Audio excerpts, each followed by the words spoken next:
Hello students, welcome to Gateway Classes. So आज हमारा जो है यूनिट 4 का लेक्चर 5 है, जिसमें कि हम जो रिकवरेबल या नॉन रिकवरेबल जो होते हैं आपके शेड्यूल, उसके टाइप्स के बारे में पढ़ेंगे। मतलब मेनली उसके न्यूमेरिकल्स करेंगे और साथ में लॉग क्या होता है उसके बारे में हम जानेंगे।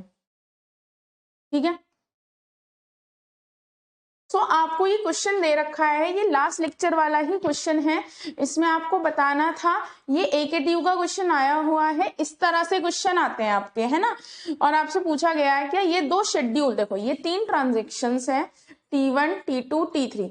इसमें ये ऑपरेशंस परफॉर्म हो रहे हैं, इसमें ये ऑपरेशंस परफॉर्म हो रहे हैं, इसमें ये। अब आपसे पूछा जाएगा क्या S1 S2 दोनों क्या है, कन्फ्लिक्ट सीरियलाइजेबल है, नहीं है, क्या है, ये आपको बताना है। मेनली कंसर्न आपका यही है ना, इस वाले क्वेश्चंस में। ठीक है। अब जो आपके अगले क्वेश्चंस है, देखो इसमें क्या हो सकता है। पहले तो वो आपसे पूछेंगे कि भाई कन्फ्लिक्ट सीरियलाइजेबल है नहीं है। इसमें आपको घुमाने के लिए एक चीज और कर देते हैं, वो क्या है कि भाई ये जो है, क्या ये आपका रिकवरेबल है नहीं है, स्ट्रिक्ट शेड्यूल है, कैसा शेड्यूल है, वो ये और कर देते हैं, बस इससे ज्यादा कुछ नहीं।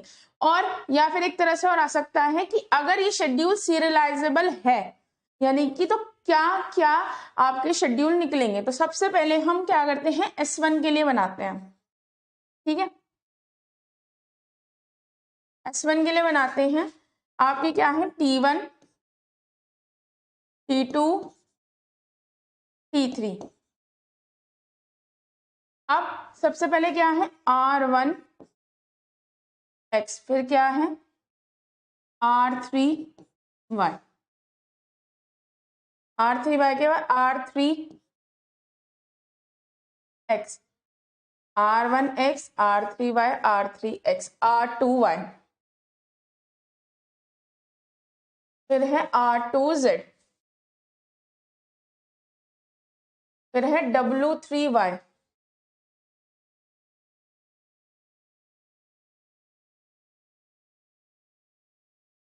फिर है W2 Z,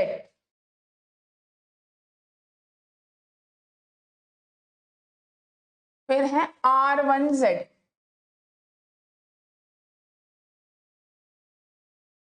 है ना। फिर है W1 Z और W1 X और W1 Z, W1 X और W1 Z। ये सारे, ये आपका शेड्यूल है। देखो आपको पेपर में लिख के तो इसी तरीके से आएगा, है ना। अब ये आप पे है कि आप इसे सॉल्व कैसे करते हो। मतलब ये जो क्वेश्चंस हैं ये इस तरह से ही लिख के आते हैं, सिंपल सा कि R1X R3X, ये आपको इस तरह से लिख के आएंगे। और आपको बताना है कि ये शेड्यूल रिकवरेबल है नहीं है, क्या है। ठीक है। तो इसमें आपको चेक करना है क्या ये कन्फ्लिक्ट सीरियलाइजेबल है। देखो इसमें मैं जो शेड्यूल 1 वाला क्वेश्चन है ये मैं करके दिखाऊंगी, सेम आप कर सकते हो खुद, है ना। अब देखो सबसे पहले जो गलती होने के चांसेस होते हैं इन क्वेश्चन में, वो देखो सबसे पहले एक तो आप ये हमेशा रीचेक करें इन क्वेश्चन में, क्योंकि क्वेश्चन में कुछ नहीं है।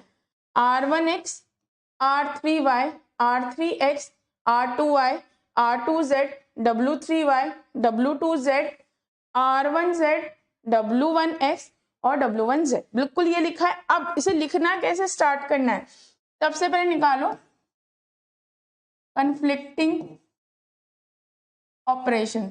अच्छा, अब एक चीज बताओ, कन्फ्लिक्टिंग ऑपरेशंस कौन से होते हैं, सेम डेटा पे डिफरेंट डिफरेंट ट्रांजेक्शन्स पे, है ना। सेम डेटा पे डिफरेंट डिफरेंट ट्रांजेक्शन पे, जब आपका सेम डेटा पे डिफरेंट डिफरेंट ट्रांजेक्शन पे एक रीड हो रहा हो और एक राइट हो रहा हो, उस तरह के ऑपरेशंस क्या होते हैं, कन्फ्लिक्टिंग ऑपरेशंस होते हैं। अब देखो लाइन वाइज चेक करो, यहाँ पे है R1X, इधर कहीं X है नहीं, इधर X है हाँ, पर रीड है, तो यानी कि ये इफेक्ट नहीं करेगा। यानी कि रीड रीड कभी इफेक्ट नहीं करता है, लेकिन रीड राइट इफेक्ट करता है। अब आएगी इसकी बारी, R3Y, यहाँ पे Y रीड है, ये रहा, ये क्या है W1Z W1X R1Z। तो अब y भी कहीं नहीं है, जब y भी कहीं नहीं है तो कुछ नहीं कर सकते। अब x की बारी देखो, R3x W1 x, ठीक है। अब R3x W1 x, अब y की बात करते हैं, देखो R2y W3y, R2y W3y, है ना। अब इसकी बात देखो R2z W2z।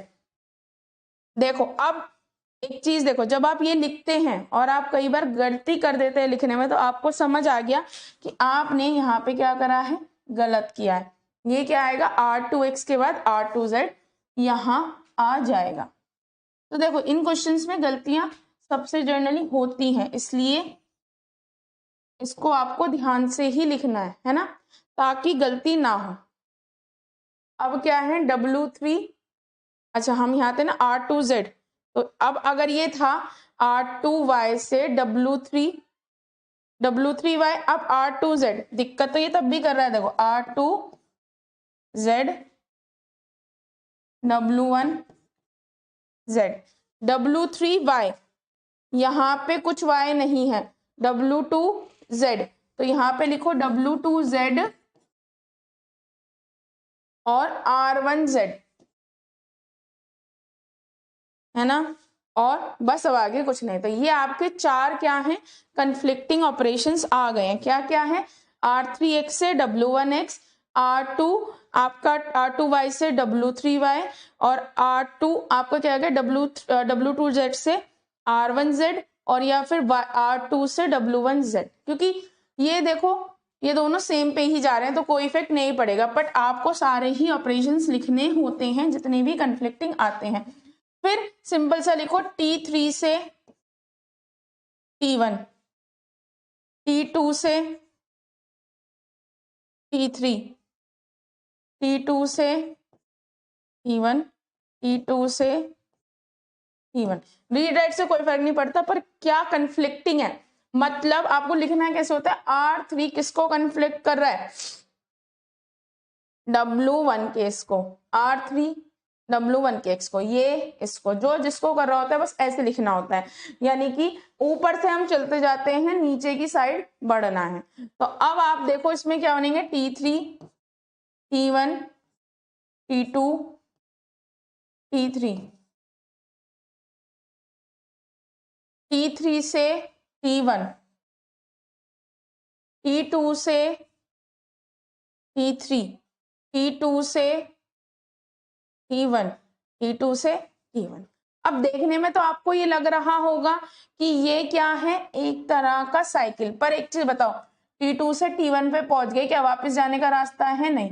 T2 से 3 पे पहुंच गए, क्या T2 पे वापस, T2 से T3, T3 से T1 क्या वापस जा सकते हैं, नहीं जा सकते। तो नो साइकिल फॉर्म।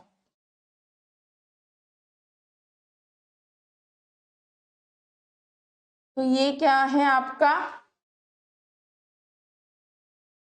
कन्फ्लिक्ट।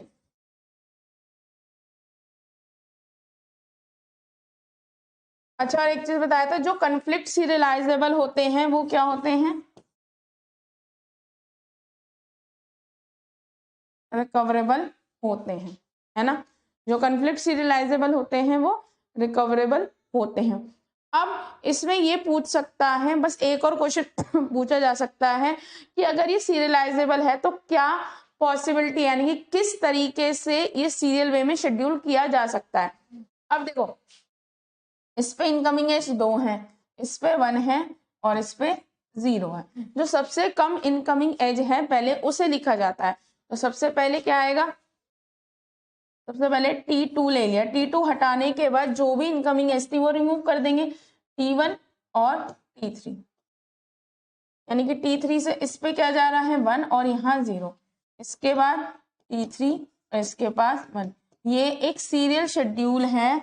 अगर इस शेड्यूल को आप इस तरह से ट्रांजिशन करेंगे तो बिल्कुल ये सही से वर्क करेगा, यानी कि ये और ये बिल्कुल सिमिलर है।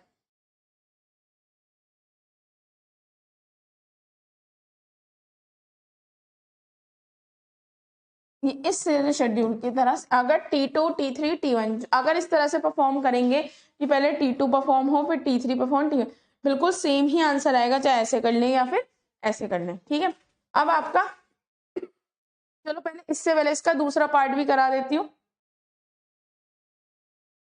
S2 schedule T1, T2, T3 है ना। अब देखो कैसे लिखना है, R1X, R1X, R3Y, R3Y, R1X, R3Y, R2Y, R1X, R3Y, R2Y, R2Y। ठीक है, फिर R3X,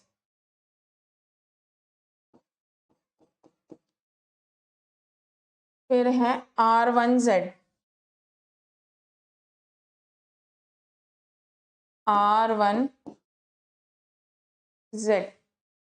फिर है R2Z,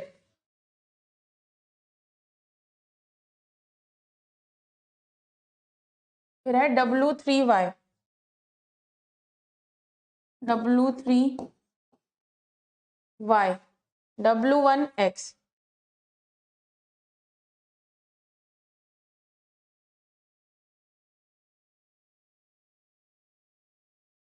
W2Z,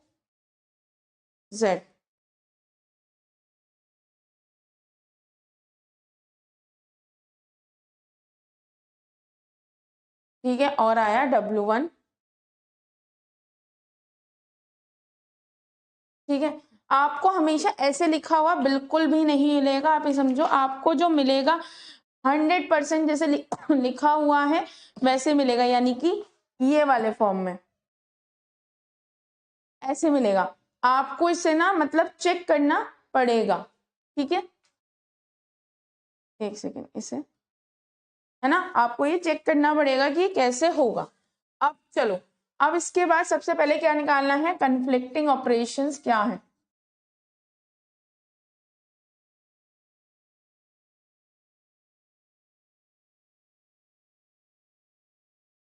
ठीक है, आपके जो, और देखो एक चीज मैं फिर से बोलूंगी, एक बार प्लीज क्रॉस चेक जरूर करना। देखो ह्यूमन से गलती हो सकती है, तो देखो R1X, फिर R3Y, फिर आएगा R2Y, है ना,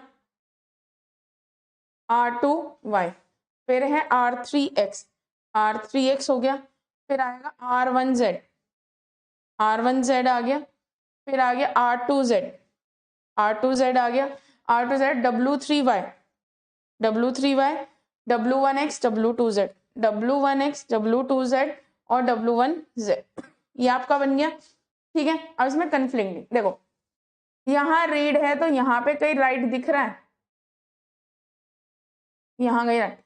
अब यहाँ रीड है तो y का राइट दिख रहा है, नहीं, यहाँ y है तो यहाँ दिख गया, यानी कि R2Y कॉन्फ्लिक्टिंग है इसके साथ, है ना, क्योंकि यहाँ तो है नहीं। अब रीड है x पे राइट दिख रहा है, हाँ ये रहा R3X, W1X, यानी R3 और ये देखो क्या होता है कन्फ्लिक्टिंग ऑपरेशन, सेम डेटा पे एक रीड और राइट और डिफरेंट उससे वो हो रहा हो। अब क्या है R1Z, ये रहा R1Z, W2Z, अब R2Z, R2Z, W1, R2Z, W1Z, अब इधर W1X, W2Y और ये रहा,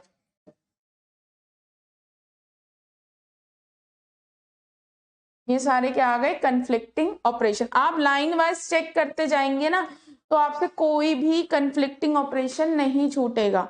ठीक है, जैसे कि R2Y, W3Y आपका हो गया, है ना, R3X, W1X हो गया, R1Z हो गया, W2Z हो गया, और आपका W2Z से W1Z हो गया। और R2Z से आपका W1Z हो गया, है ना। ये रीड है, ये राइट है। अब T2 से T3, T3 से T1, T1 से T2, T2 से T1, T2 से T1, है ना। वैसे अब देखो, वैसे तो लूप यहीं दिख रहा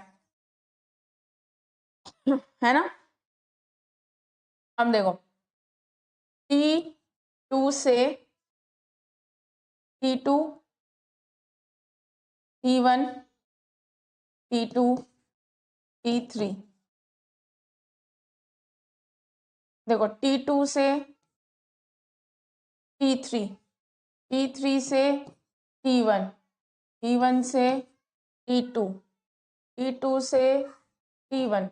वैसे तो देखो एक लूप तो कहाँ बन रहा है, T2 से T3, T3 से T1 से T2, एक T1 से T2, T2 से T1, ये लूप बन रहा है। तो इसमें लूप फाउंड, तो यानी कि ये क्या है,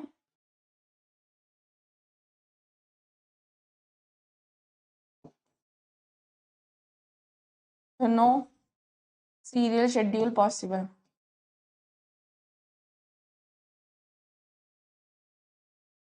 अब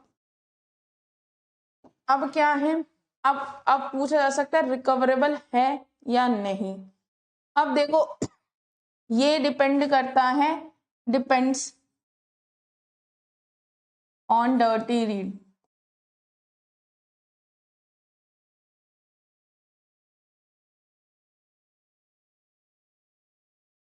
डिपेंड करता है डर्टी रीड पे कि भाई रिकवरेबल होगा या नहीं होगा, है ना।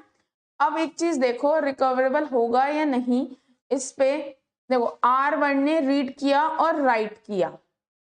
अब देखो ये रीड कर रहा है x की वैल्यू अलग और ये राइट करेगा, तो इसने रीड किया राइट करने से पहले, यानी कि देखो ये क्या है, रिकवरेबल नहीं है क्योंकि ये डर्टी रीड है। एक तरह से एक ट्रांजैक्शन इसने रीड करा और ये राइट कर रहा है बाद में, और ये रीड कर रहा है डर्टी रीड एक तरह से कमिट करने से पहले।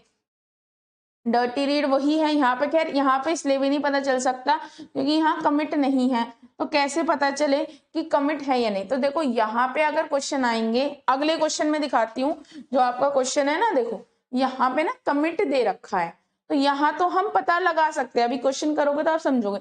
अगर वो पूछता है लूप फाउंड है या नहीं, हाँ, तो कन्फ्लिक्ट सीरियलाइजेबल है, नहीं है, तो सीरियल शेड्यूल पॉसिबल है, नहीं।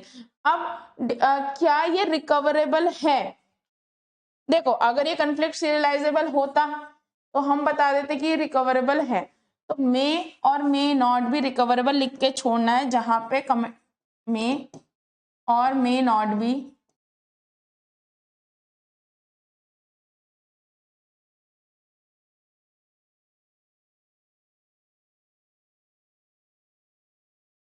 ठीक है, रिकवरेबल हो भी सकता है और रिकवरेबल नहीं हो सकता, ये टोटली डिपेंड करता है सिचुएशन पे, क्योंकि यहाँ पे कोई कमिट तो दे नहीं रखा, तो आप कंफर्म नहीं हो सकते कि हाँ 100% क्वेश्चन सही होगा या नहीं, तो आप ये लिख के छोड़ना है, ठीक है। अब देखो अगला क्वेश्चन जो कि है इंपॉर्टेंट वन, यानी कि अब क्या आ गया है, कमिट। अब कमिट हो सकता है, तो अब देखो क्या है, ये शेड्यूल दे रखा है, आपको बताना है 3 शेड्यूल हैं, ये S1 है, ये S2 है और ये S3 है। तीनों शेड्यूल मैं आपको करके दिखाऊंगी, आपको बताना है कौन सा शेड्यूल रिकवरेबल है, नहीं है। अगर भाई रिकवरेबल है तो कौन सा है, स्ट्रिक्ट, कास्केड या कास्केडलेस, ठीक है, क्या है ये बताना है। तो सबसे पहले शेड्यूल 1, इसमें 3 होंगे क्योंकि 8 तक 11, T1। अच्छा देखो इससे पहले एक चीज बताती हूँ, कोई भी शेड्यूल रिकवरेबल होगा या नहीं अगर जो आपका शेड्यूल है वो कन्फ्लिक्ट सीरियलाइजेबल है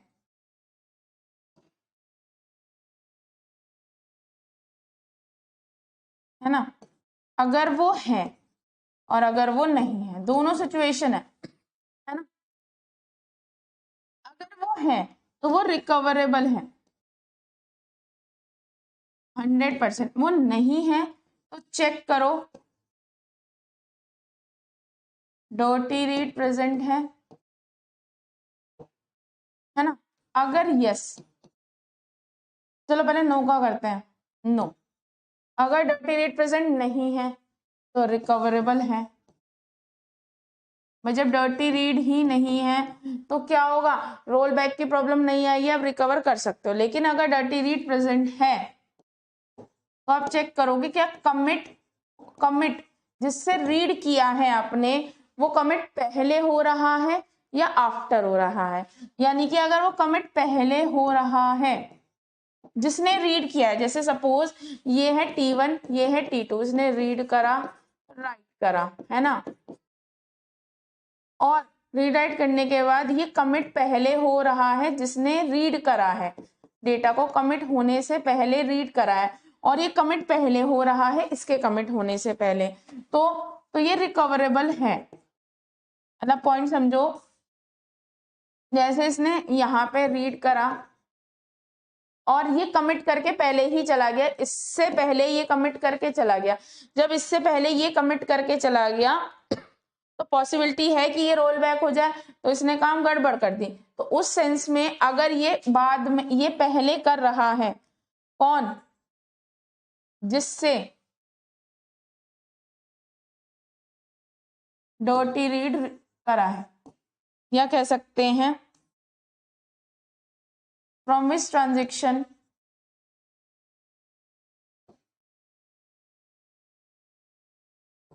जिस ट्रांजेक्शन से आपने रीड करा, यानी कि जिस ट्रांजेक्शन से रीड किया है, अगर वो पहले कमिट हो रहा है इससे पहले, तो भाई रिकवरेबल है 100%।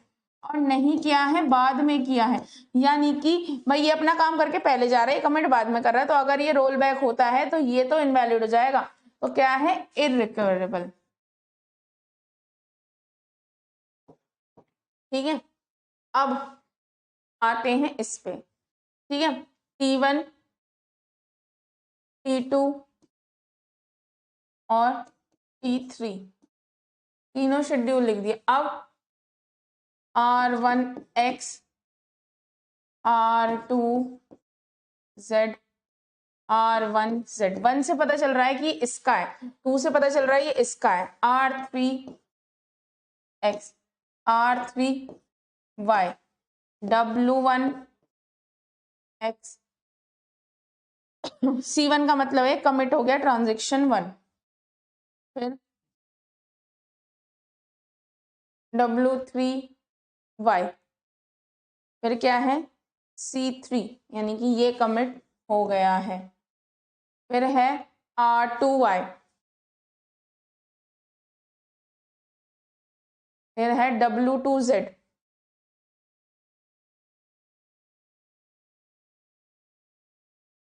फिर है W2Y, फिर ये कमिट हुआ है। तो सबसे पहले तो वो आपसे पूछ रहा है कि भाई ये रिकवरेबल है या नहीं, और अगर नहीं है तो भी कोई दिक्कत नहीं है, और है तो फिर ये कौन सा है, स्ट्रिक्ट है, कास्केडलेस है, क्या है। तो सबसे पहले हम इसको निकालने के लिए कन्फ्लिक्ट सीरियलाइजेबल निकालते हैं, यानी कि कन्फ्लिक्टिंग ऑपरेशंस।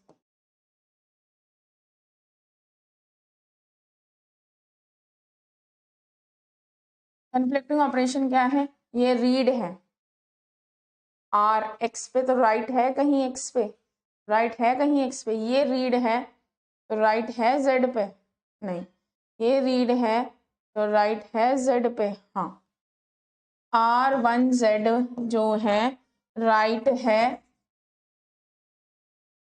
जेड पे, रीड है और ये राइट है जेड पे, ये रीड है तो राइट है एक्स पे, ये रीड है तो ये राइट है, ये रीड है तो ये राइट है।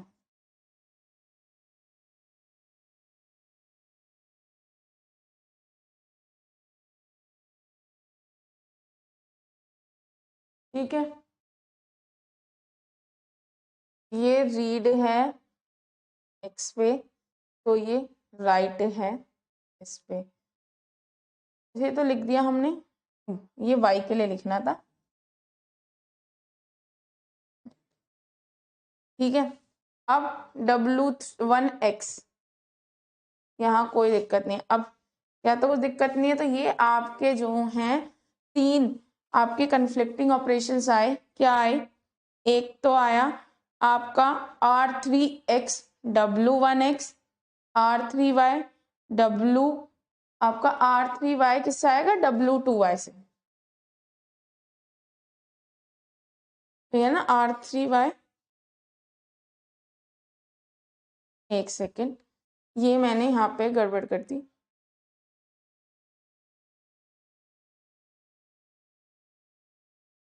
हाँ, तो ये यहाँ आएगा,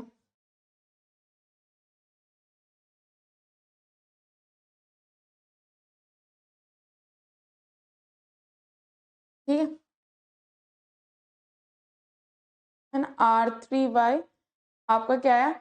R3y W1x, ठीक है। अब R3y W2y, है ना, ये सही है। अब अगला क्या है? एक ही आ जाएगा, फिर इसके हटते W3y और W2y, W3y W आपका ये रहा ना W3y और W2y, W3y R2y,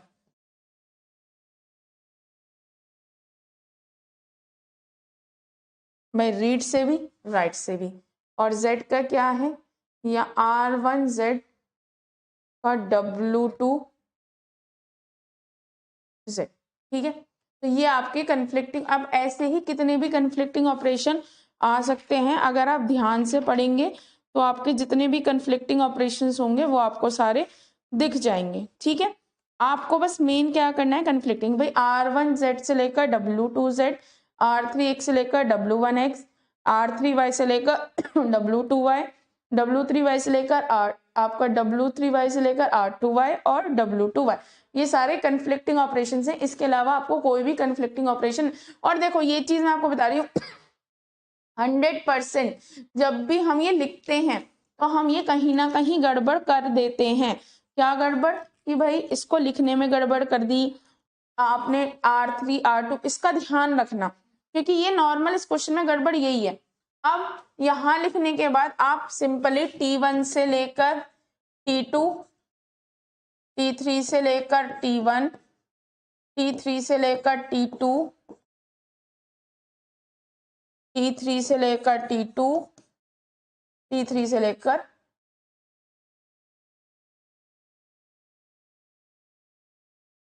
even though ये जो हैं कोई काम के नहीं है क्योंकि सेम ही है, बट आपको सारे ही लिखने चाहिए सो दैट आपके नंबर ना कटे। क्योंकि देखो T3 से लेकर T2, T3 से लेकर T2, T3 से लेकर T2, अब क्या है? T1 T2 T3, T1 से T2, T3 से T1 और T3 से T2, कोई भी साइकिल नहीं बन रही है, तो ये क्या है? कन्फ्लिक्ट सीरियलाइजेबल है।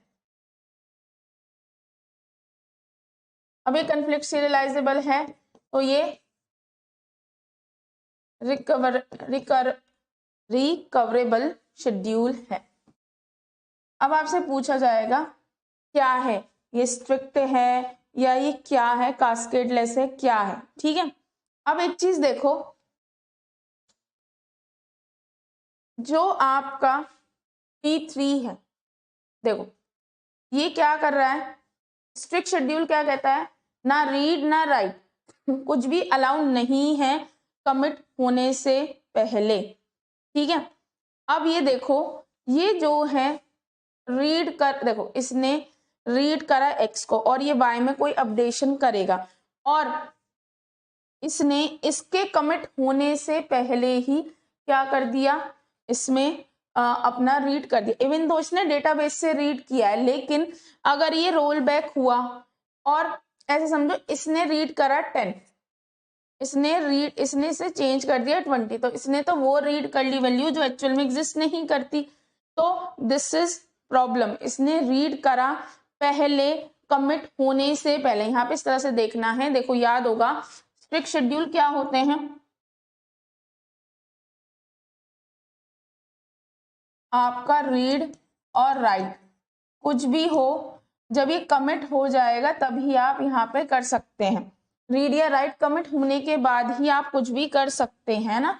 तो स्ट्रिक्ट शेड्यूल में क्या था भाई, एक इसने पहले रीड कर लिया, इसने जेड रीड कर लिया, अब ये क्या है रीड कर रहा है दोबारा, जबकि W1 अपडेट कर रहा है। तो इसने कमिट होने से पहले, यहाँ पे ये नहीं फर्क था, कमिट होने से पहले क्या कर लिया, रीड कर लिया। आपका जो T3 है उसने क्या करा, R3X जो है T1 के कमिट होने से पहले हो गया, ठीक है। अब तो ये एक प्रॉब्लम हो गई है ना। और दूसरा देखो आपका क्या है, R2Y जो है उसने, एक चीज ये देखो, अगर यहाँ चेक करना स्टार्ट करें, देखो इसने रीड करा, इसने सबसे पहला रीड कर लिया X को, पहला रीड हो गया। अब इसका भी Z का भी पहला रीड हो चुका है। अब ये रीड है, ठीक है, ये कमिट कहाँ हो रहा है, Z नीचे, इसने तो पहले रीड कर लिया, तो ये भी एक दिक्कत है। तो ये स्ट्रिक्ट शेड्यूल नहीं है। पहला रीड होने के बाद आपको ना वेट करना है जब तक कि पूरा का पूरा क्या ना हो जाए, काम कंप्लीट ना हो जाए। अब देखो इसने पहला रीड तो कर लिया, इसके देखो कोई strict and hard and fast rule कुछ नहीं है। स्ट्रिक्ट शेड्यूल कहता है अनकमिटेड, ना रीड ना राइट अलाउ नहीं है। अब सबसे पहले देखो, अगर मैं जिस तरीके से बता रही हूँ ऐसे ही 100 तरीके होंगे, कुछ तरीके से निकलेगा, ये सिर्फ लॉजिक का है कि इसकी शॉर्ट ट्रिक्स देखो, 3 X Y Z, X का पहला रीड हो चुका है, अब कोई और रीड तब हो जब कमिट हो जाए, तो ये प्रॉब्लम होगी। Z का पहला रीड हो चुका है, अब Z को कोई और रीड करे कमिट करने से पहले, भाई ये तो रीड करता रहे कोई दिक्कत नहीं, पर इधर और इधर नहीं होना चाहिए, हो रहा है। अब इधर की बात की जाए तो Z हो चुका है Y का पहला रीड यहाँ आया है, इसने कमिट करने के बाद पढ़ा है, तो यहाँ दिक्कत नहीं है, लेकिन ये दो दिक्कत है, तो ये स्ट्रिक्ट शेड्यूल नहीं है।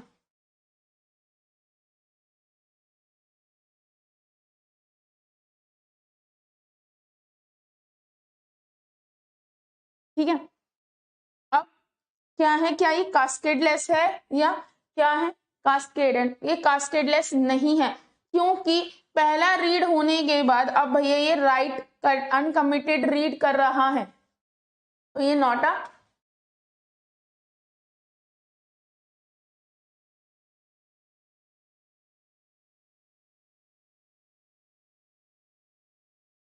कास्केडलेस शेड्यूल नहीं है, क्योंकि अगर ये रोल बैक हुआ तो कहीं ना कहीं ये भी रोल बैक होगा ही होगा, है ना, या एक दूसरे पे डिपेंड है, क्योंकि ये अनकमिटेड रीड कर रहे हैं। कमिटेड रीड देखो, जो स्ट्रिक्ट शेड्यूल है, तो ये कई बार क्वेश्चन देख के आपको लगेगा अरे क्या आ गया, हमें समझ नहीं आ रहा, तो सिंपल सा पहला रीड करने के बाद अब दूसरा रीड तब होना चाहिए, क्योंकि अगर ये राइट कर रहा है तो वो ये राइट कर रहा है X पे, ये वाला Z पे राइट कर रहा है, तो अब राइट होने के बाद ही दूसरा रीड हो, और सिर्फ रीड करके छोड़ रहा है उसका तो कोई मतलब है नहीं, कुछ ना कुछ अपडेशन करनी होगी तभी कर रहा है। तो ना तो ये कास्केडलेस शेड्यूल है, ना ही ये स्ट्रिक्ट शेड्यूल है, ठीक है, क्योंकि अगर ये नीडेड नहीं है तो इसकी कोई जरूरत भी नहीं है, सिंपल सा है ना।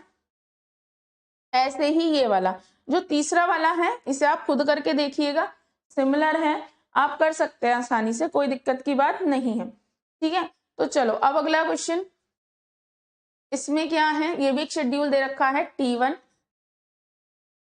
T2। आपका AKTU के क्वेश्चन देखो क्या क्या आते हैं, एक चीज समझो, सबसे पहले वो बोलेगा कन्फ्लिक्ट सीरियलाइजेबल होना या नहीं, अगर कोई है तो वो घुमा के पूछ लेगा कि उसके शेड्यूल सीरियल शेड्यूल पॉसिबल बताओ।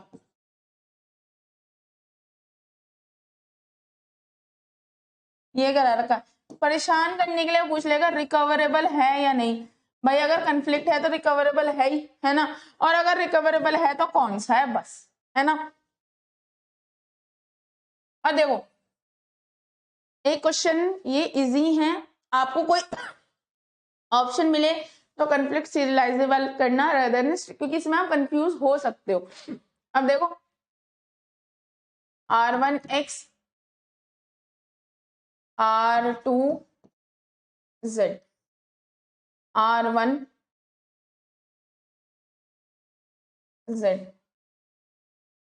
R3X R3X R3Y W1X W3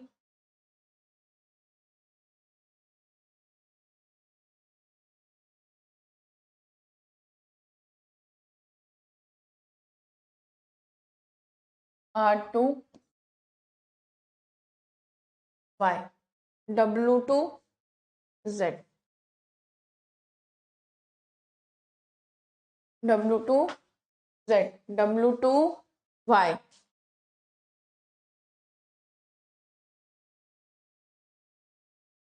C1 C2। देखो ये क्वेश्चन बिल्कुल सेम है, बिल्कुल सेम है। इसमें क्या है, इनकी जो है सिर्फ ये चेंज करें। देखो R1X R2Z R3X, ठीक है, सेम है। तो अब अगर ये देखें तो कन्फ्लिक्टिंग ऑपरेशन तो सेम रहेंगे। देखो मैं करके दिखाती हूँ, कोई चेंज नहीं आएगा। अगर सबसे पहले इसको चेक करना है कि ये रिकवरेबल है नहीं है क्या है, तो सबसे पहले आप इसके कन्फ्लिक्टिंग ऑपरेशन लिखो। देखो इसमें मैं आपको लिख के दिखाती हूँ, सेम ही आएंगे। सिर्फ क्या फर्क पड़ेगा, अगर मैं इसे मानती हूँ, एक सेकेंड, ये रिकवरेबल शेड्यूल है। अगर मैंने मान लिया इट इज रिकवरेबल, रिकवरेबल का मतलब है ये क्या है, कन्फ्लिक्ट सीरियलाइजेबल है।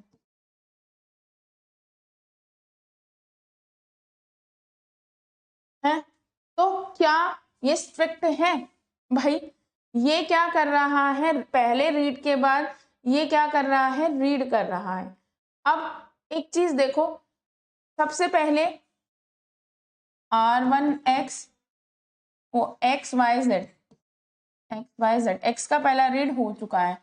अब कमिट के बाद रीड होना चाहिए, है ना, यानी कि डर्टी रीड है ना। और देखो अब एक चीज है जो कई बार कंफ्यूज कर सकती है, कमिट। अब देखो इस केस में तो ये भी था कि ये जो है डर्टी रीड कर रहा था और कमिट हो रहा था पहले, मतलब अब देखो ये डिपेंड करता है सिचुएशन पे कि डर्टी रीड नहीं होना चाहिए, यानी कि कमिट। अब एक चीज समझो, कास्केड लिस्ट से क्या है, ये कमिट हो गया पहले, है ना, और अगर ये रोल बैक हुआ इसको भी रोल बैक करना पड़ेगा, यानी कि डर्टी रीड अलाउ नहीं होता। सिंपल सा मतलब ये होता है। अब एक्स में पहला रीड हो चुका, अब कमिट होने से पहले यानी कि इससे पहले कुछ भी एक्स पे रीड नहीं होना चाहिए था, पर ये तो हो रहा है पहली बार, तो ये क्या हो गया, नॉट स्ट्रिक्ट, है ना, डर्टी रीड। और देखो अब एक और देखते हैं, पहला एक्स हो चुका है, अब बात करते हैं जेड की। तो जेड पहला यहां हो गया, तो अब यहां होने के बाद ये रीड क्यों हो रहा है, जबकि ये तो यहाँ पे राइट हो रहा है, यानी कि ये रीड यहां से पहले नहीं होना चाहिए था। अब यहाँ क्या है, वाई रीड है। अब ये कमिट कर गया है, इस कमिट यहाँ नहीं किया, कमिट भी कहाँ किया है, यहाँ, तो ये भी डर्टी रीड है ना। ये देखो क्योंकि ये कमिट होने से पहले, ये तो सिंपल दिख रहा है साफ, रीड किया राइट किया, कमिट नहीं किया है, रीड किया राइट किया, फिर R2 ने रीड कर लिया कमिट होने से पहले T3 के, तो यहाँ तो तीनों ही जगह क्या आ रहे हैं, डर्टी रीड, है ना। तो जब डर्टी रीड आ रहा है तो सिंपल सा है, कास्केडलेस तो है ही नहीं, नॉट। अब देखो ये चीज आपको समझनी पड़ेगी, दोबारा समझो। सबसे जो प्रोमिनेंट दिख रहा है डर्टी रीड, मतलब रीड हो गया राइट हो गया, पर कमिट होने से पहले ही रीड कर लेना, है ना। अगर ये रोल बैक हुआ तो भैया गड़बड़ हो जाएगी, है ना, तो ये नहीं होना चाहिए। Dirty read and dirty right is not allowed. अब ठीक है, रिकवरेबल है क्योंकि भाई ये कमिट हो रहा है डर्टी रीड के बाद, ये डर्टी रीड कर रहा है, बट ये पहले अब देखो ये यहाँ क्या था, अब देखो अगर इसे रिकवरेबल चेक करना है, देखो दिस इज डर्टी रीड है ना, बट ये क्या हो रहा है, एक सेकेंड, C1 C2,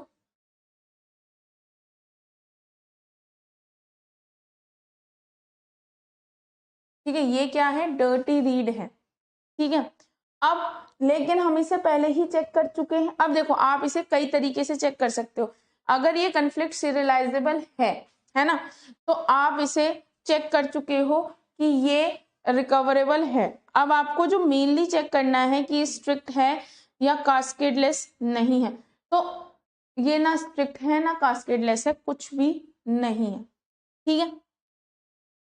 अब इसके कन्फ्लिक्टिंग ऑपरेशंस देख लेते हैं। देखो ये कंफ्यूज कर सकता है आपको, और शॉर्ट ट्रिक भी सिखाई जाएंगी, मतलब होती है कई जगह आप देखोगे आपको शॉर्ट ट्रिक सिखाई जाएगी कि डर्टी रीड है कमेंट नहीं है। देखो वो चीज ना कई बार बहुत ज्यादा कॉन्ट्राडिक्टिंग हो जाती है। सिंपल सा सीखना है कि भाई कन्फ्लिक्टिंग ऑपरेशंस निकालो, कन्फ्लिक्ट सीरियलाइजेबल है तो ठीक है, नहीं तो फिर वो सीधा सीधा सा ऑपरेशन लगाओ, ठीक है। तो इसको देखो ये क्वेश्चन कई बार मतलब थोड़े से ड्रामेटिक लगते हैं कि इन क्वेश्चनों में गड़बड़ लगती है, लेकिन अब देखो R1 x से कुछ है, इधर x से कुछ है, x से कुछ है नहीं है, R2 z से कुछ है, z से कुछ है, R1 z, हाँ R1 z W2 z, R1 z से W2 z। अब इधर R3 x से W1 x, R3 y से, है ना, ये हो गया R3 x से W1 x, R3 y से R2 y, R3 y से W2 y। अब ये है W3 y से R2 y, W3 y से W2 y। तो देखो अगर आप देखोगे ना, यही कन्फ्लिक्टिंग ऑपरेशंस आ रहे हैं, W3 R3 y से W2 y, यही आ रहे हैं ना। देखो R1 z से W2 z, R3 x से W1 x, R3 y से W2 y, है ना। ये तो R3 y से W2 y, अच्छा ये तो रीड ऑपरेशन है, ये तो कोई मतलब नहीं है ना। तो ये तो कुछ, एक second, this is not the part, है ना। फिर आएगा W3 से R2y एंड W2y। तो देखो सेम कन्फ्लिक्टिंग ऑपरेशंस आ रहे हैं, अगर आप इनको लिखोगे तो ये नहीं शो करेंगे कोई भी साइकिल, सेम ही है। तो भाई T1 से T2, T3 से T1, T3 से T2, T3 से T2 और T3 से T2, यही आ रहे हैं ना। तो यही आपका सेम है, बस आपको कमिट चेंज करके दिखाया है, बाकी कुछ नहीं है। आपको सिंपल सा क्या ढूंढना है, ये यानी कि कोई साइकिल नहीं है तो ये रिकवरेबल है, बस रिकवरेबल होना चाहिए। देखो क्वेश्चन में सॉल्व करने में दिक्कत कब आएगी, जब ये इरिकवरेबल होगा, यानी कि रिकवरेबल नहीं होगा तो आपको डर्टी रीड ढूंढना है, 100 चीजें ढूंढनी है, 100 चीजें करनी है, then it is very difficult to understand. और देखो ये कंफ्यूज करता है, तो आपको सिंपल सा क्वेश्चन में मैं आपको सजेस्ट करूंगी कि आपको क्वेश्चन तभी छेड़ना है जब करके भी देखो, तो आप ये देखो क्या ये रिकवरेबल हो रहा है। अगर रिकवरेबल हो रहा है और आपसे डर्टी रीड ढूंढने में कहीं गड़बड़ हो भी गई, मैं कहती हूँ कि आपको लगा कि ये डर्टी रीड है बट डर्टी रीड नहीं है, मतलब कई बार गलती हो सकती है। डर्टी मतलब नॉर्मली क्या होता है, स्ट्रिक्ट शेड्यूल बोलता है कि ये होना चाहिए कि भाई ना अनकमिटेड रीड हो ना अनकमिटेड राइट हो, जबकि जो आपका क्या होता है कास्केड लेस होता है, वो दो एक ही चीज अलाउ करता है। तो अगर ऐसी प्रॉब्लम आती है तो आपको सिर्फ इतना ही ध्यान रखते हुए आगे बढ़ना है। तो अगर इररिकवरेबल आ जाएगा ना तो फिर आपको डर्टी रीड ढूंढना पड़ेगा, फिर देखना पड़ेगा उससे पहले कमिट करता है उसके बाद कमिट करता है, कैसे करता है, तो वो थोड़ा सा लॉन्ग मेथड है, तो ये थोड़ा इजी मेथड है ना।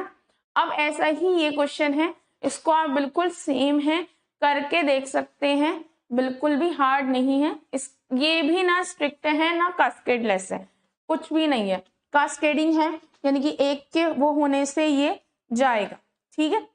तो आपको उसी के अकॉर्डिंग क्वेश्चंस करने हैं। अच्छा एक चीज और देखो, इस यूनिट में इसके बाद लॉग रिकवरी एंड लॉग से रिलेटेड कैसे क्वेश्चन है, अब मतलब थ्योरी आ गई है, जो मेन न्यूमेरिकल पोर्शन था वो खत्म हो गया। व्यू सीरियलाइजेबिलिटी मैं आपको इसके बाद कराऊंगी, है ना, वो इम्पोर्टेंट है थ्योरी कंसेप्ट में।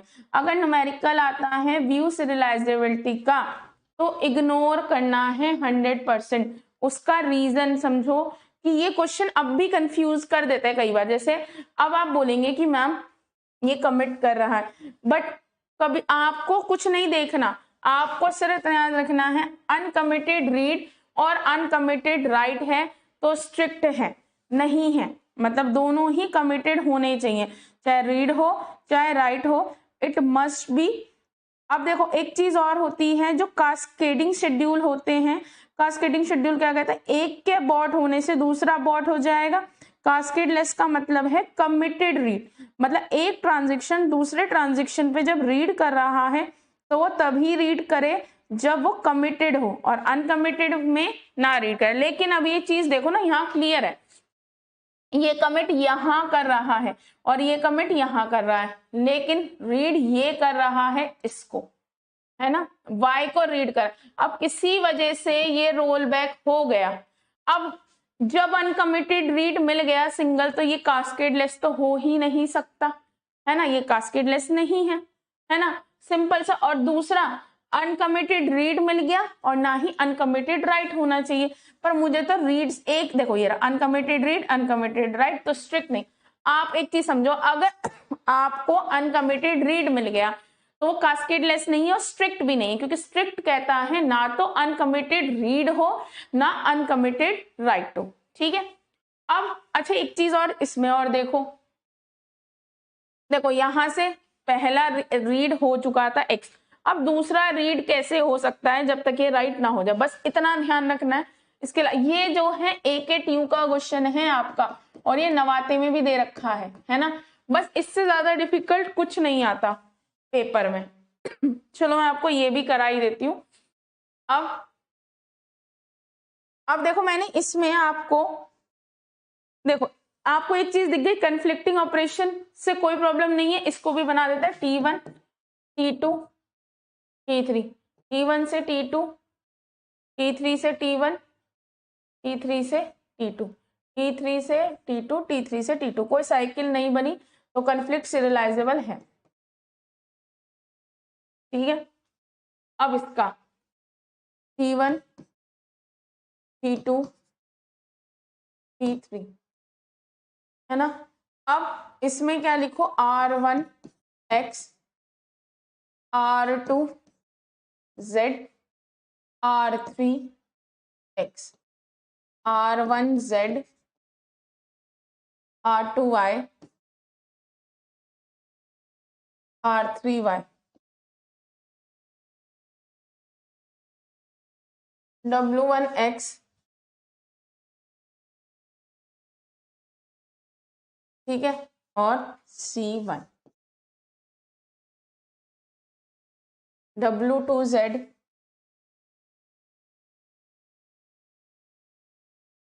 W3Y W2Y,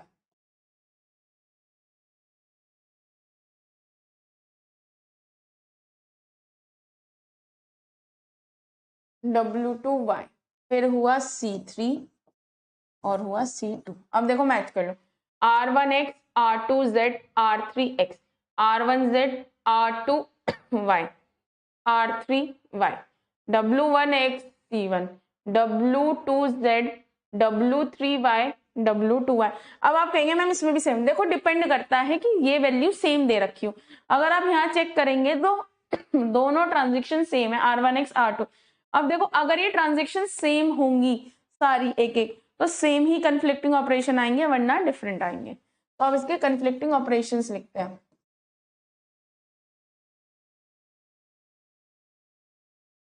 अब देखो R1X यहाँ रीड है, तो यहाँ पे कहीं राइट एक्स पे, यहाँ पे कहीं राइट एक्स पे, इसमें Z पे है, Z पे है, यहाँ पे है। R3X का W1X से प्रॉब्लम है, कन्फ्लिक्ट होगा।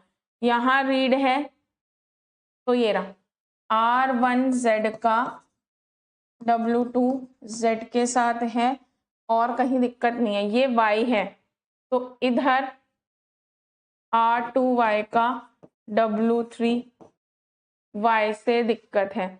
यहाँ W1X है, यहाँ कोई नहीं, W2Z है।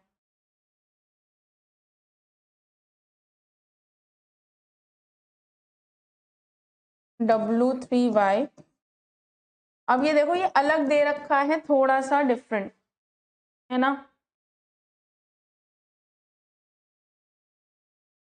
यहाँ W2Z,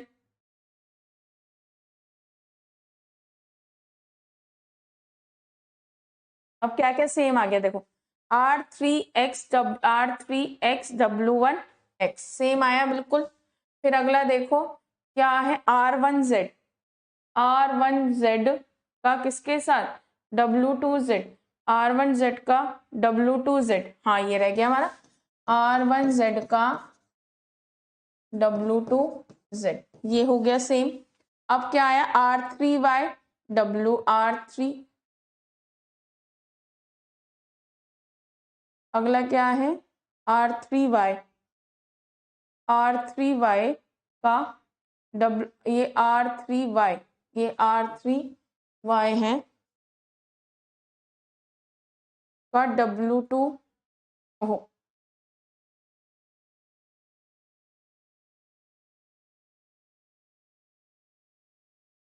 हाँ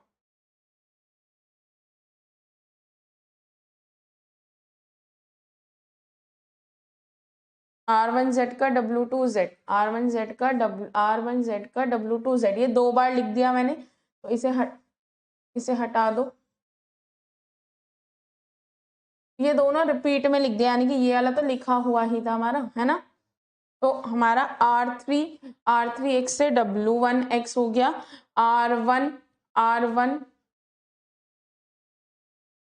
R3X से W1X, एक सेकेंड। अब देखो यहाँ पे हल्का सा देखो चेंज आया, क्या आया, अब ये चीज ध्यान रखना है।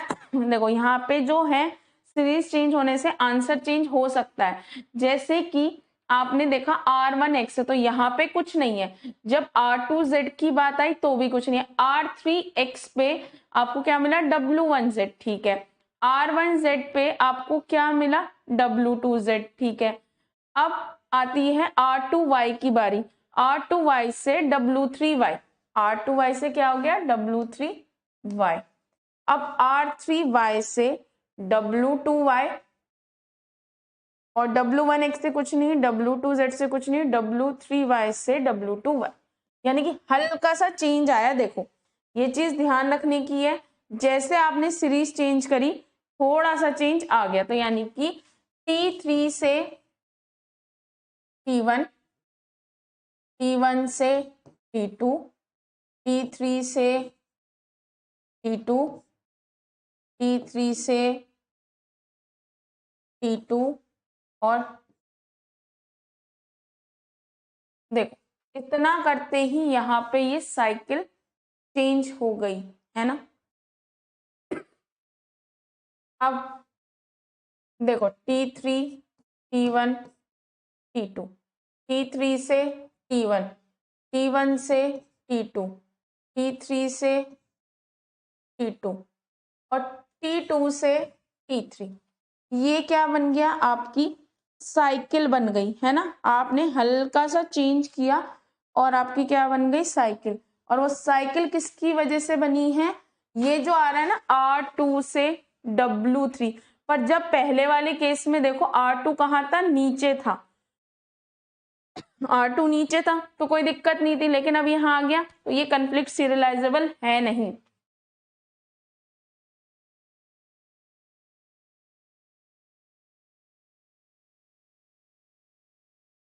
ये कॉन्फ्लिक्ट सीरियलाइजेबल नहीं है।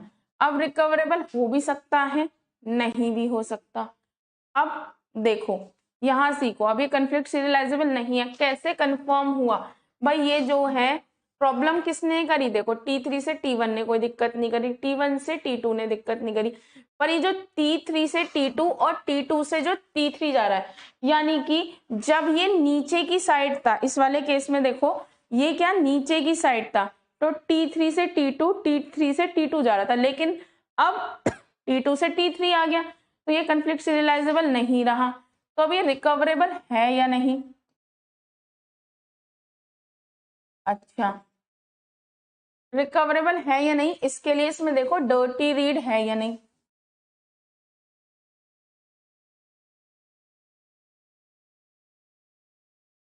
अब डर्टी रीड के लिए x पहली बार रीड हो गया तो दूसरी बार x रीड नहीं हो रहा, z पहली बार रीड हो गया, ठीक है, तो दूसरी बार z रीड नहीं हो रहा। ये रीड हो रहा है पहले, लेकिन कमिट इसके देखो ये पहले देखो ये दूसरी बार रीड कर रहा है, लेकिन ये कमिट बाद में हो रहा है, तो ये डर्टी रीड होने के बाद भी दिक्कत नहीं करेगा क्योंकि पहले ये कमिट। अब रीड पहली बार z यहां हो चुका है, फिर यहां हो रहा है, अब ये यहाँ है, ये यहाँ हो रहा है, अब ये तो पहले कमिट करके जा रहा है, कमिट यहाँ होगा, तो अगर कोई चेंजेस हुए या रोल बैक हुआ या कुछ भी हुआ तो यहाँ दिक्कत कर सकता है, तो आप इसे बोल सकते हैं it is not recoverable. Point समझे? ये थोड़ा सा कंफ्यूजिंग है।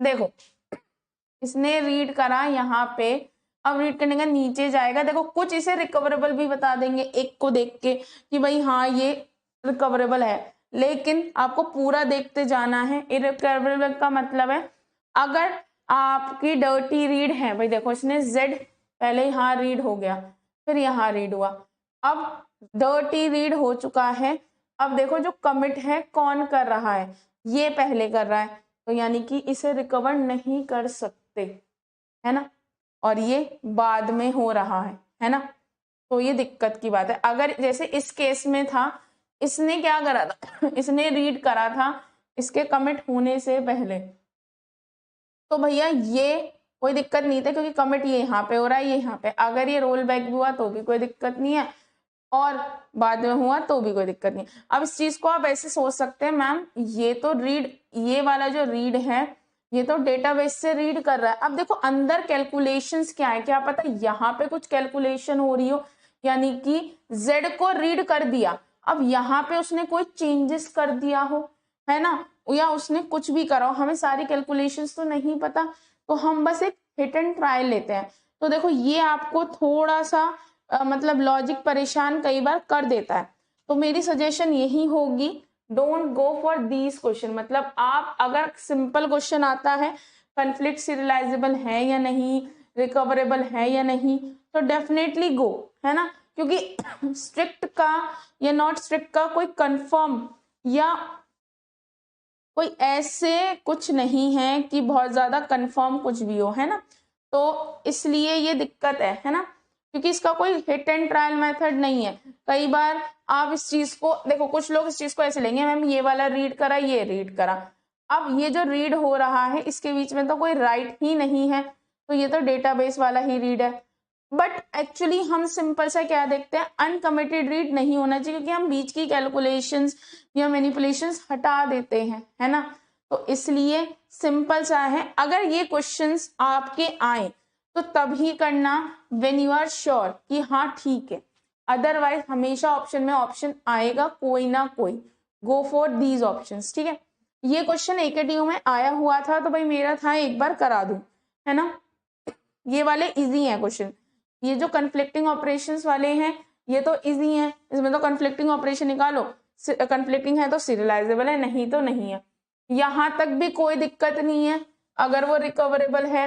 डर्टी रीड वाले में भी यहां से कई बार प्रॉब्लम आ जाती है, ठीक है। तो अगर आपका कॉन्फ्लिक्ट सीरियलाइजेबल ना निकले तो आप मे और मे नॉट भी करके भी छोड़ दोगे, क्योंकि यहां निकालने का कोई hard and fast rule as such नहीं है ना।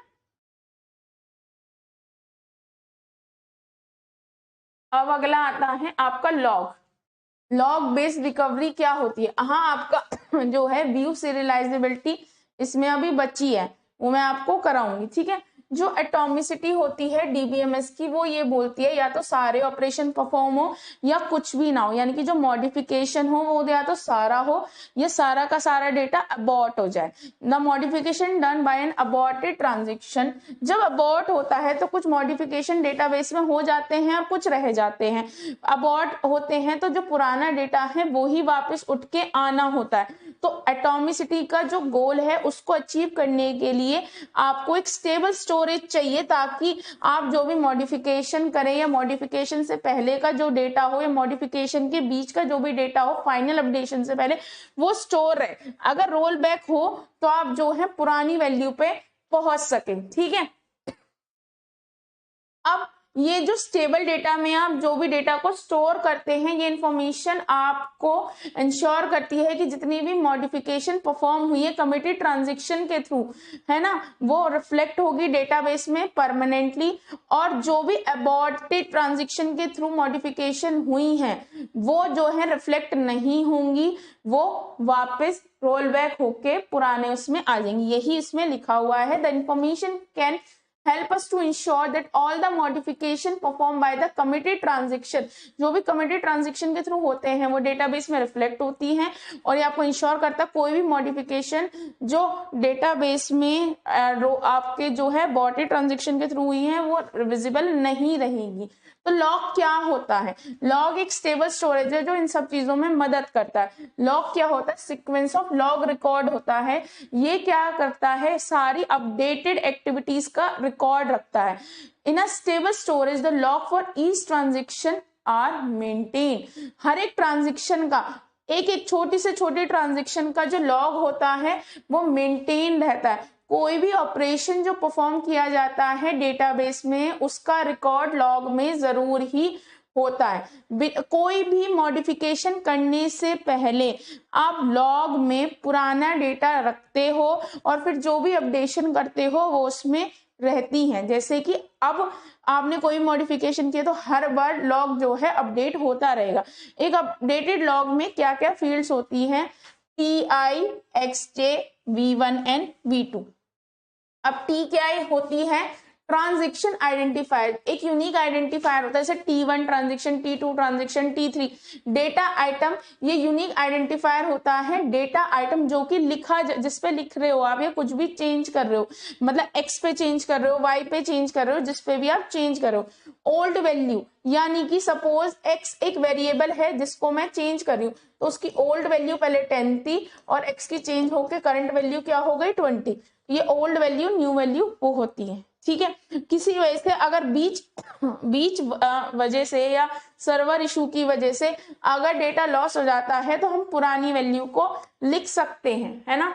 इसमें कुछ और भी चीजें होती है। TI स्टार्ट यानी कि ये कंटेन करता है कौन सा ट्रांजेक्शन स्टार्ट हुआ है, किस समय पे स्टार्ट हुआ। TI कमिट ये बताता है इंफॉर्मेशन की कब TI ट्रांजेक्शन कमिट हो गया, किस समय पे हुआ है, टाइम, डेट, समथिंग। ये बताता है कि कोई भी ट्रांजेक्शन TI किस समय पे या क्या किस वजह से या कैसे अबॉर्ट हुआ है, ठीक है। तो ये लॉग के अंदर सारे रिकॉर्ड रहते हैं कि कौन से ट्रांजेक्शन में किस वेरिएबल की वैल्यू बदली जा रही है, और जब वो वैल्यू बदली जा रही थी तो उसकी ओल्ड वैल्यू क्या थी, उसकी न्यू वैल्यू क्या थी, और बदलने के बाद वो ट्रांजेक्शन अबॉर्ट हुआ, कमिट हुआ, क्या हुआ, ठीक है। अब इसमें undo और redo operations भी होते हैं because all the database modification must be preceded by the creation of log record. The system has available both the old value prior to modification of data item and the new value that is to be written for the data item. देखो database में modification होते रहते हैं और जितना भी modification होता है वो log में रखा जाता है। तो आपके सिस्टम के पास ओल्ड वैल्यू भी होती है किसी भी डेटा आइटम की जो मॉडिफिकेशन से पहले है, और बाद की वैल्यू भी रहती है। तो इसी वजह से सिस्टम जो है दो फंक्शंस परफॉर्म कर सकता है, वो क्या है, redo operation and undo operation. अगर आप अनडू ऑपरेशन करते हो यानी कि आप ओल्ड वैल्यू तक पहुंच सकते हो, और रीडू का मतलब है आपने बैकअप लिया है यानी कि आप न्यू वैल्यू तक दे सकते हो। अनडू मतलब कंट्रोल जेड, रीडो मतलब आपने सेव कर दिया और आपकी न्यू वैल्यू मिल। Using a lock record set the data item specified log record to old value. Undo मतलब मॉडिफिकेशन करने से पहले जो वैल्यू थी वो मिल जाएगी। रीडो मतलब रीड करना, जो भी अपडेशन कर दिया। Using a log record set the data item specified the log record to new value. ठीक है, अब डेटाबेस की मॉडिफिकेशन के दो अप्रोचेस हैं, एक है डेफर्ड अप्रोच और एक है immediate approach. Deferred modification technique क्या कहती है, जो ट्रांजिशन होता है वो डेटाबेस में मॉडिफाई नहीं करता है कुछ भी जब तक वो पार्शियली कमिटेड नहीं होता है। पार्शियली कमिटेड का मतलब है वो लास्ट ट्रांजेक्शन की लास्ट उसको परफॉर्म कर रहा है, तब तक कुछ भी डेटाबेस में मॉडिफिकेशन नहीं होता है। जो भी मॉडिफिकेशन होता है वो टेम्परेरी बफर में या कहीं पे भी होता रहता है, इसी को बोलते हैं डेफर्ड मॉडिफिकेशन।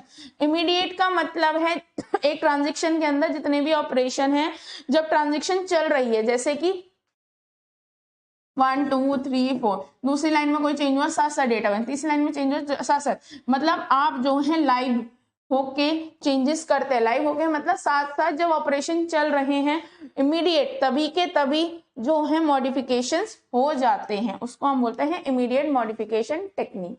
ठीक है, ये दो टेक्निक थ्योरेटिकल क्वेश्चन है कि भाई लॉग क्या होता है ना, कैसे लॉग को मेंटेन किया जाता है ऑन ऑल। देखो ये आपका क्वेश्चन है सीरियल नॉन सीरियल का, कि भाई सीरियल शेड्यूल है नॉन सीरियल शेड्यूल है, ये आपको मैंने क्वेश्चन कराई दिया था। और ये लॉग वाला रिकवरेबल, देखो ये चीज आपको कंफ्यूज कर सकती है काफी हद तक। आप सबसे पहले कन्फ्लिक्टिंग निकाल लेना, उसके बाद ये रिकवरेबल है तो फिर स्ट्रिक्ट और कैस्केडलेस होगा या नहीं। स्ट्रिक्ट का मतलब है अनकमिटेड रीड या अनकमिटेड राइट नहीं होना चाहिए, सिंपल सा है। सबसे पहले रीड के बाद अनकमिटेड वो नहीं होना चाहिए, ये याद रखना। लेकिन जो सबसे ज्यादा दिक्कत आती है, अगर कन्फ्लिक्टिंग सीरियलाइजेबल कोई क्वेश्चन नहीं है, please don't pick that question. ठीक है, क्योंकि इसमें कई जगह ये रिकवरेबल फील हो जाएगा, कई जगह इरिकवरेबल फील होगा, तो बहुत सारी दिक्कत है। क्योंकि देखो अब यही समझाती हूँ, अगर मैं बोलती हूँ दिस इज रीड, अब जो भी रीड होना चाहिए इसके बाद होना चाहिए, लेकिन ये तो रीड ही हो रहा है। पर आप कुछ बच्चे बोलेंगे ये तो पहला रीड, तो जहां पे कंफ्यूजिंग हो वो क्वेश्चन नहीं एज इन आया हुआ है तो मैंने आपको बता दिया। बट अगर कंफ्लिक्ट सीरियलाइजेबल नहीं मिले, don't go for that question, क्योंकि रिकवरेबल के बाद तो आपको कुछ नहीं करना है, सिंपल सा एक अनकमिटेड रीड राइट ढूंढ के काम खत्म करना है। ठीक है, तो आपका ये क्वेश्चन हो गया। ठीक है, नेक्स्ट में हम व्यू सीरियलाइजेबिलिटी का क्वेश्चन करेंगे, और देन उसके बाद आपके जितने भी थ्योरेटिकल टॉपिक्स है वो सारे कवर करेंगे। ठीक है, थैंक यू।